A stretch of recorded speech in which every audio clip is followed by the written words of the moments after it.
Tonight, I want to draw your attention to the fact that this was all done in spite of David himself.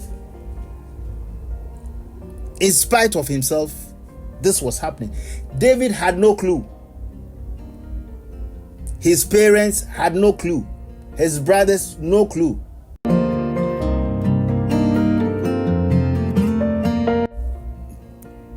Samuel is the prophet who is in charge of Israel. And we know from the narrative that he has direct contact with God. The Israelites rejected the judges as leaders for their kingdom. And so they requested that God should give them a king. And we all know the story. God anointed Saul to be their first king after they had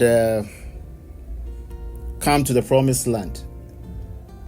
And from what we had just read, we all know that God rejected Saul, even though he was still on the throne. And that is one of the things I want you to take note. Tonight we find out God's commanding his prophet to go and anoint somebody else. This is the first time in the Bible that David is mentioned. I hope I'm right. The first time that David is mentioned in the Bible. David and family are mentioned in the Bible. And it's intriguing to note that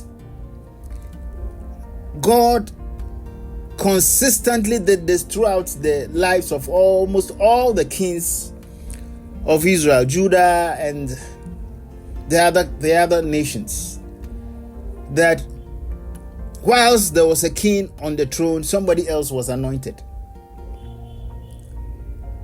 Whilst there was a king on the throne, somebody else was always anointed. I think apart from David and Solomon, perhaps, that I can remember, Saul was on the throne, and yet God called Samuel.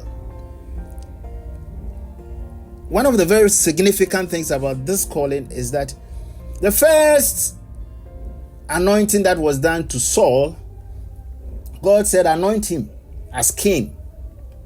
But for this one, God calls Samuel and says, fill your horn with oil and go. For I have found